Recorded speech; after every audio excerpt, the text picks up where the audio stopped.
ಅದು ವೃದ್ಧಾಶ್ರಮ. ಅಲ್ಲಿರೋ ಹಿರಿಯ ಕಲಾವಿದರೊಬ್ಬರು ಪರಿಸರ ಸ್ನೇಹಿ ಗಣಪನ ಮೂರ್ತಿಗಳನ್ನ ರೂಪಿಸ್ತಾರೆ.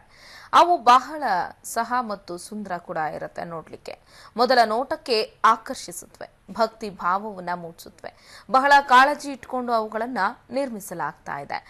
ಈ ಕಲಾವಿದರು ಮತ್ತು ಅವರು ಮಾಡ್ತಾ ಇರುವಂತಹ ಗಣಪತಿ ಮೂರ್ತಿಗಳ ಕುರಿತ ಒಂದು ವರದಿ ಇಲ್ಲಿದೆ ನೋಡಿ.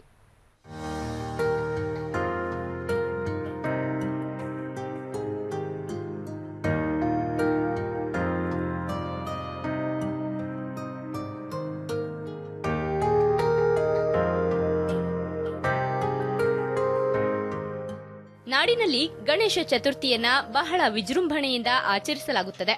ಇನ್ನೇನು ಕೆಲವೇ ತಿಂಗಳಿನಲ್ಲಿ ಈ ಹಬ್ಬವು ಬರಲಿದೆ. ಬೆಳಗಾವಿ ಜಿಲ್ಲೆಯಲ್ಲಿ ಗಣಪನ ಹಬ್ಬ ಅತ್ಯಂತ ಅದ್ದೂರಿ. ಮನೆ ಮನೆಯಲ್ಲಿಯೂ ಆತನನ್ನ ಕೂರಿಸುತ್ತಾರೆ. ಸಾರ್ವಜನಿಕ ಸ್ಥಳಗಳಲ್ಲಿಯೂ ಒಂದಕ್ಕಿಂತ ಒಂದು ಆಕರ್ಷಕವಾದ ವಿಘ್ನ ನಿವಾರಕನ ಮೂರ್ತಿಗಳು ಕಂಡುಬರುತ್ತವೆ.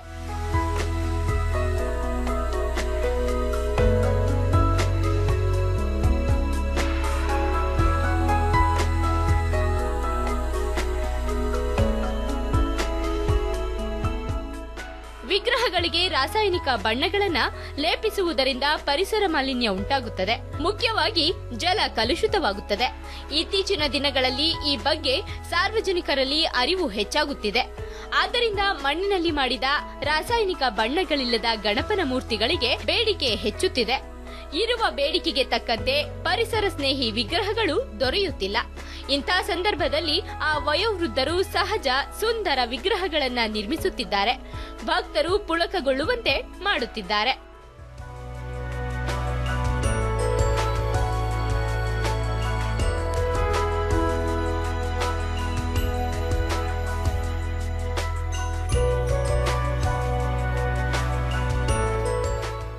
ಮೊದಲ ಪೂಜೆ ಸಲ್ಲುವ ವಿನಾಯಕನ ವಿಗ್ರಹ ಮಾಡುತ್ತಿರುವ ಇವರ ಹೆಸರು ಮಹಾದೇವ. ಬೆಳಗಾವಿ ನಗರದ ಶಾಂತಾಯಿ ವೃದ್ಧಾಶ್ರಮದ ನಿವಾಸಿ. ವಯಸ್ಸಾಗಿದೆ, ಆದರೂ ವಿಶ್ರಾಂತಿ ತೆಗೆದುಕೊಳ್ಳಲು ಈ ಹಿರಿಯ ಜೀವ ಒಪ್ಪುತ್ತಿಲ್ಲ. ಮೈ ಮನಸ್ಸಿಗೆ ಶಕ್ತಿ ಇರುವ ತನಕ ದುಡಿಯಬೇಕು ಎಂಬುದು ಇವರ ಆಶಯ. ಸಣ್ಣಕಿರ್ಬೇಕಂತ ಮಾಡ್ತಾ ಇದ್ದೇನೆ. 10ನೇ ವರ್ಷದಿಂದ ಚಾಲು ಮಾಡಿದ್ದೆ. 67ರಲ್ಲಿ ಸಿರಿಸಿಯಲ್ಲಿ ಸಾರ್ವಜನಿಕ ಮಾಡಿದೆ. ನಾನು ಸಣ್ಣ ಮೂರ್ತಿ ಮಾಡ್ತಾ ಇದ್ದೆ. ಅದ್ರ ಮೊದಲೆಲ್ಲ ದೊಡ್ಡ ಮೂರ್ತಿ ಮಾಡ್ತಾನೆ ಇದ್ದೆ. ನಾನು ವರ್ಷ ಒಂದು 25 ಆಗಿದೆ. ನಾನು ಬ್ಯಾಚುಲರ್ ಬ್ರಹ್ಮಚಾರಿ. ನಮಗೆ ಟೈಮ್ ಪಾಸ್ ಆಗ್ತದೆ, ಒಂದು ಮನಸ್ಸಿಗೆ ಸಮಾಧಾನ ಇದೆ. ನನಗಿಲ್ಲಿ ಒಳ್ಳೆ ರೀತಿಯಿಂದ ಎಲ್ಲ ವ್ಯವಸ್ಥೆ ಎಲ್ಲ ಒಳ್ಳೆ ಇದೆ. ಕಲಾವಿದ ಮಹಾದೇವ ಮೂಲತಃ ಶಿರಸಿಯವರು, ಬ್ರಹ್ಮಚಾರಿ. 3 ವರ್ಷದ ಹಿಂದೆಯಷ್ಟೇ ಬೆಳಗಾವಿ ವೃದ್ಧಾಶ್ರಮದಲ್ಲಿ ಆಶ್ರಯ ಪಡೆದಿದ್ದಾರೆ. ಬಂದ ಹೊಸತರಲ್ಲಿ ಅನಾರೋಗ್ಯ ಕಾಡುತ್ತಿತ್ತಂತೆ. ಈಗ ಚೇತರಿಸಿಕೊಂಡಿದ್ದಾರೆ. ಇದಕ್ಕೆ ಆಶ್ರಮದ ವಾತಾವರಣ ಕಾರಣ ಅಂತಾರೆ. ಇವರ ಕಲೆಗಾರಿಕೆ ಕಂಡು ಆಶ್ರಮದ ಸಿಬ್ಬಂದಿ ಬೆರಗಾದ್ರು. ಅವರ ಈ ಕಲೆಗೆ ಪ್ರೋತ್ಸಾಹ ಕೊಟ್ರು. ಇದರಿಂದ ಇವರ ಕೈ ಮತ್ತೆ ಜೇಡಿಮಣ್ಣನ್ನ ನಾದತೊಡಗಿತು. ಕಳೆದ 3 ವರ್ಷದಿಂದ ವಜೇಕಕ್ಕ ಅಂತ ಹೇಳಿ ಒಂದು ಅಪ್ಲಿಕೇಶನ್ ನಮ್ಮ ಆಶ್ರಮದಲ್ಲಿ ಬಂದಾಗ ಅವ್ರಿಗೆ 2 ಕಾಲದ ಆಪರೇಷನ್ ಆಗಿ ನಡ್ಲಿಕ್ಕೆ ಸದ್ಯಕ್ಕೆ ಸರಿ ಬರ್ತಿದ್ದಿರ್ಕಿಲ್ಲ ಅಂತ ಇದರಲ್ಲಿ ನಮ್ಮ ಶಾಂತಾ ವೃದ್ಧಾಶ್ರಮದಲ್ಲಿ ಅವ್ರಿಗೆ ಅಡ್ಮಿಷನ್ ತಗೊಂಡು ಕೇಲಿ ಫಿಸಿಯೋಥೆರಪಿ ದಿವಸ ಇಲ್ಲೇ ಟ್ರೀಟ್ಮೆಂಟ್ ಆಗ್ತೈತಿ. ಅದೊಂದು ಒಳ್ಳೆ ಇಫೆಕ್ಟ್ ಆಯಿತು. ಮೊಹಮ್ಮದ್ ಮತ್ತು ಸಂತೋಷ್ ಮಮದಾಪುರ್ಕರ್ ಇವರು ಮಣ್ಣನ್ನು ತಂದು ಅವ್ರಿಗೆ ಒಂದು ಮೂರ್ತಿಯನ್ನು ಮಾಡ್ಲಿಕ್ಕೆ ಹೇಳಿದ್ಬೇಕಾ, ಒಂದು ಒಳ್ಳೆ ಮೂರ್ತಿಯನ್ನು ಮಾಡಿದ್ಬೇಕಾ ಅವ್ರಿಗೆ ನಾವು ರಿಕ್ವೆಸ್ಟ್ ಮಾಡೋದು ಗಣಪತಿ ತಯಾರು ಮಾಡಿದ್ರಿ. ಅವರು ಭಾಳ ಖುಷಿಯಿಂದ ಗಣಪತಿ ತಯಾರನ್ನು ಮಾಡಿ 3 ವರ್ಷದಿಂದ 15, 20, ಇವತ್ತಿಗೆ 25 ಗಣಪತಿಯನ್ನು ಮಾಡಿ ಇಲ್ಲಿ ಬರುವಂಥ ವಿಸಿಟರ್ಸು ಅವ್ರ ಗಣಪತಿನ ನೋಡಿ ಗಣಪತಿ ಆರ್ಡರನ್ನು ಕೊಡ್ತಾರೆ. ಮಹಾದೇವ ಅವರು ವಿಭಿನ್ನ ಆಕಾರ ವಿನ್ಯಾಸವುಳ್ಳ ವಿಗ್ರಹಗಳನ್ನು ರೂಪಿಸುತ್ತಾರೆ. ಇವರ ಕೈಯಲ್ಲಿ ಅವುಗಳು ರೂಪುಗೊಳ್ಳುವುದನ್ನ ನೋಡುವುದೇ ಒಂದು ಸೊಗಸು. ಸಿದ್ಧವಾದ ವಿಗ್ರಹಗಳನ್ನ ಮಾರಾಟ ಮಾಡಲು ಇವರು ಹೊರಗೆ ಹೋಗಬೇಕಿಲ್ಲ. ಆಶ್ರಮಕ್ಕೆ ಬಂದ ಸಂದರ್ಶಕರೇ ಅವುಗಳ ಗ್ರಾಹಕರು.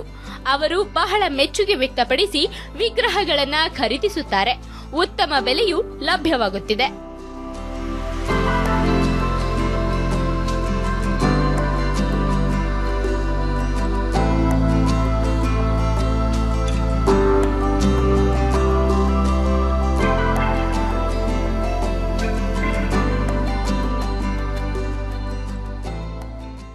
ನಮ್ಮ ಪರಿಸರ ಚೆನ್ನಾಗಿದ್ದರೆ ನಾವು ಚೆನ್ನಾಗಿರ್ತೇವೆ. ಈ ನಿಟ್ಟಿನಲ್ಲಿ ರೂಪಿಸಿದ ಗಣಪನ ವಿಗ್ರಹಗಳನ್ನ ಖರೀದಿಸಿ ಪೂಜೆ ಸಲ್ಲಿಸುವುದು ಪ್ರಕೃತಿಯನ್ನ ಪೂಜಿಸಿದಂತೆಯೇ ಸರಿ. ಇದರಿಂದ ಜಲಮಾಲಿನ್ಯ ಉಂಟಾಗುವುದು ತಪ್ಪುತ್ತದೆ. ಜಲಮಾಲಿನ್ಯ ಉಂಟಾದರೆ ಅದರಿಂದ ಆಗುವ ದುಷ್ಪರಿಣಾಮ ಅಪಾರ. ಛಾಯಾಗ್ರಾಹಕ ರವಿ ಜೊತೆಗೆ ಶ್ರೀಧರ ಕೋಟಾರಗಸ್ತಿ, ಸುದ್ದಿ ಟಿವಿ, ಬೆಳಗಾವಿ.